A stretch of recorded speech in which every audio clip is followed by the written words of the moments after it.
पुस्तक कट्टामध्ये आपल्या सगळ्यांचं स्वागत आहे.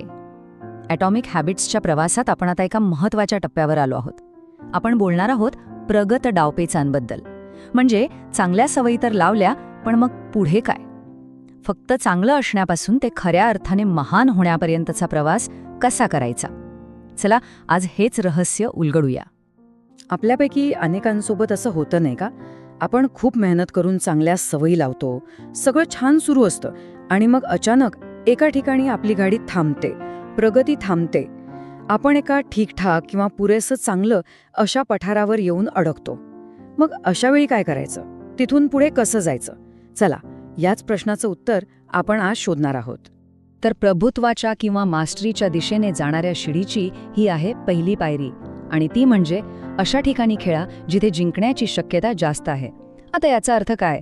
याचा अर्थ आहे असं क्षेत्र निवडणं जिथे आपली नैसर्गिक प्रतिभा, आपलं टॅलेंट आपल्याला इतरांपेक्षा एक पाऊल पुढे ठेवतं.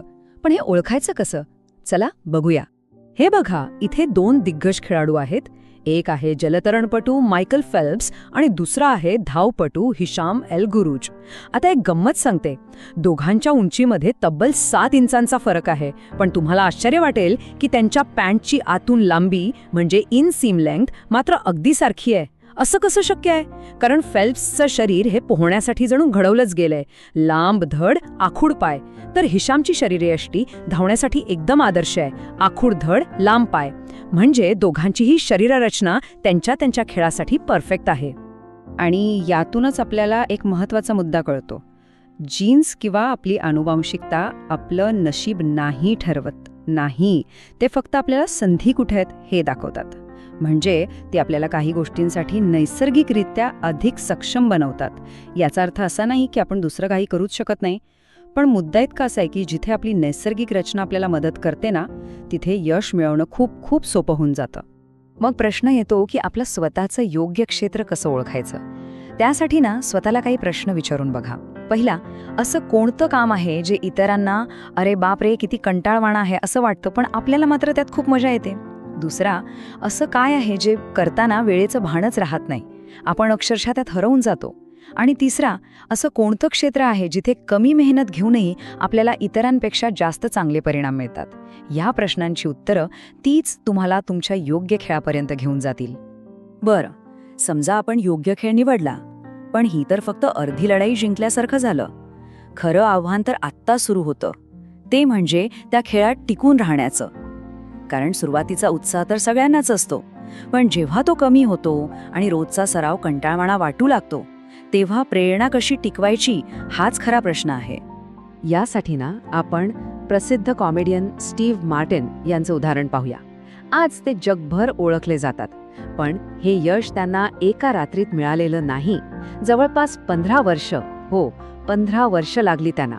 अगदी रिकाम्या क्लबमध्ये मोजक्या लोकांसमोर 5 मिनिटांचे कार्यक्रम करण्यापासून ते लाखो लोकांसमोर परफॉर्म करण्यापर्यंतचा त्यांचा प्रवास हा सातत्य आणि रोज थोडी थोडी सुधारणा करत राहण्याचा होता. तब्बल 18 वर्ष त्यांनी न चुकता आपल्या कलेवर मेहनत घेतली. मग इतकी वर्ष प्रेरणा टिकवून ठेवण्याचं रहस्य काय आहे? ते दडलंय गोल्डीलॉक्स नियमामध्ये. हा नियम काय सांगतो? तो सांगतो की आपली प्रेरणा तेव्हाच सर्वोच्च असते जेव्हा आपण असं काम करतो जे आपल्या सध्याच्या क्षमतेच्या अगदी काठावर आहे. म्हणजे ते इतकं सोपं नाही की कंटाळा येईल आणि इतकं कठीणही नाही की अपयश येईल. अगदी योग्य, जस्ट राईट. याला आपण असं समजू शकतो. बघा, एका बाजूला आहे कंटाळा, कारण काम खूपच सोपं आहे. दुसऱ्या बाजूला आहे अपयश आणि निराशा, कारण काम खूपच अवघड आहे. पण या दोघांच्या बरोबरमध्ये एक स्वीट स्पॉट आहे. याच जागेला म्हणतात गोल्डीलॉक्स झोन. ही ती जागा आहे जिथे आव्हान आणि आपली क्षमता यांचा अगदी योग्य मेळ बसतो आणि आपली प्रेरणा, आपला उत्साह टिकून राहतो. आणि इथेच सगळ्यात महत्त्वाचा मुद्दा येतो. एकदा का एखादी सवय आपल्या अंगवळणी पडली, ती ऑटोमॅटिक झाली की मग ती कंटाळवाणी वाटायला लागते. मग आपलं मन काहीतरी नवीन, काहीतरी एक्साइटिंग शोधायला लागतं आणि आपली प्रगती तिथेच थांबते. म्हणूनच लक्षात ठेवा, यशाच्या मार्गावरचा खरा शत्रू अपयश नाही, तर तो आहे कंटाळा. आणि हाच तो फरक आहे जो एका प्रोफेशनलला एका हौशी व्यक्तीपासून वेगळं करतो. प्रोफेशनल लोक वेळापत्रकाला चिकटून राहतात. मूड असो वा नसो, कंटाळा आला तरी ते आपलं काम करतात. ते कंटाळ्याच्या प्रेमात पडायला शिकतात, त्यावर मात करायला शिकतात. या उलट हौशी लोक फक्त तेव्हाच काम करतात जेव्हा त्यांना फील येतो, जेव्हा सोयीचं असतं किंवा उत्साह असतो, आणि यामुळेच ते मागे पडतात. चला आता शिडीच्या तिसऱ्या आणि शेवटच्या पायरीकडे जाऊया, ती म्हणजे खेळावर प्रभुत्व मिळवणं. पण इथे गंमत आहे, एक विरोधाभास आहे. ज्या चांगल्या सवयी आपण इतक्या कष्टाने लावल्या आहेत त्यांच्यामध्येच एक धोका लपलेला आहे. एक असा धोका जो आपली प्रगती कायमची थांबवू शकतो. काय आहे तो धोका? पाहूया. हे बघा, जेव्हा एखादी सवय आपल्यासाठी इतकी सहज होऊन जाते की ती ऑटोमॅटिक होते, तेव्हा काय होतं? आपण तिच्याकडे लक्ष देणं बंद करतो. आपण ऑटो पायलट मोडमध्ये जातो आणि मग नकळतपणे होणाऱ्या छोट्या छोट्या चुकांकडे आपलं दुर्लक्ष होतं. आपली सुधारणा थांबते. आपण पुरेसं चांगलं किंवा गुड इनफ या पातळीवर येऊन अडकतो. याच पठाराला सवयीची रेषा म्हटलं आहे. मग या पठाराला भेदून पुढे कसं जायचं? त्यासाठी एक सोपं सूत्र आहे: सवयी अधिक जाणीवपूर्वक केलेला सराव बरोबर प्रभुत्व. याचा अर्थ काय? म्हणजे ज्या सवयी ऑटोमॅटिक झाल्या आहेत त्या तशाच चालू ठेवायच्या, पण त्याचबरोबर त्यात जाणीवपूर्वक लक्ष घालायचं, चुका शोधायच्या आणि त्या सुधारत राहायचं. ऑटोमेशन आणि लक्ष यांचा हा मिलाप आहे. एक गोष्ट लक्षात घ्यायला हवी, प्रभुत्व म्हणजे एखादं शेवटचं स्टेशन नाहीये. ही एक न संपणारी प्रक्रिया आहे. हे एकावर एक थर रचण्यासारखं आहे. आपण एक कौशल्य शिकतो, त्यावर प्रभुत्व मिळवतो, ते ऑटोमॅटिक होतं आणि मग तेच कौशल्य पुढच्या अजून मोठ्या आव्हानाचा पाळा बनतं. हा सुधारण्याचा प्रवास असाच अविरत चालू राहतो. पण हा जाणीवपूर्वक सराव करायचा कसा? फक्त लक्ष देणं पुरेसं आहे का? नाही. त्यासाठी आपल्याला आत्मपरीक्षण आणि पुनरावलोकनाची म्हणजे रिव्ह्यू करण्याची एक पक्की सिस्टम लागते. हीच सिस्टम आपल्याला त्या पठाराच्या पलीकडे घेऊन जाईल आणि आपली प्रगती सतत सुरू राहील याची खात्री करेल. याचं एक जबरदस्त उदाहरण आहे लॉस एंजेलिस लेकर्स ही बास्केटबॉल टीम. त्यांचे कोच होते पॅट रायली. त्यांनी एक सिस्टीम तयार केली जिचं नाव होतं करिअर बेस्ट एफर्ट किंवा CBE. त्यांनी प्रत्येक खेळाडूला सांगितलं, मला तुमच्याकडून मोठी झेप नकोय, फक्त पूर्ण सीझनमध्ये तुमच्या कामगिरीत 1% सुधारणा करा, फक्त 1%. पण हे सतत मोजलं जायचं, त्याचा रिव्ह्यू व्हायचा आणि ह्या छोट्या छोट्या पण सातत्यपूर्ण सुधारणांमुळे त्यांनी सलग 2 चॅम्पियनशिप जिंकल्या.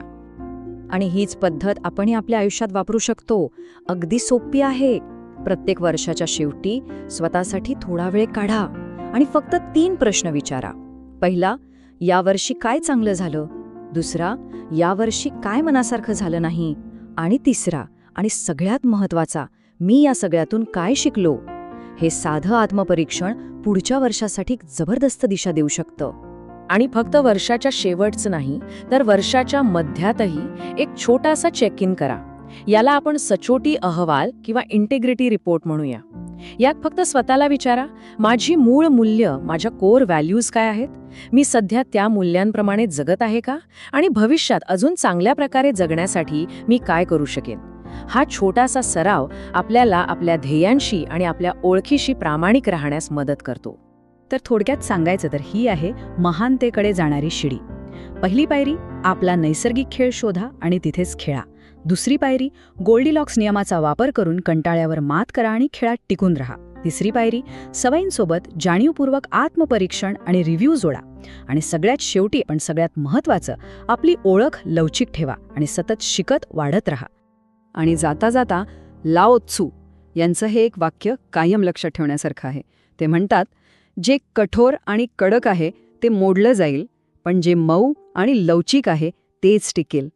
प्रभुत्वाच्या प्रवासात हे अगदी खरं आहे. आपली ओळख ही दगडासारखी कठोर नसावी, तर पाण्यासारखी लवचिक असावी, जी कोणत्याही परिस्थितीतून आपला मार्ग काढते, स्वतःला जुळवून घेते. कारण शेवटी जे लवचिक असतं तेच टिकतं आणि तेच महान होतं.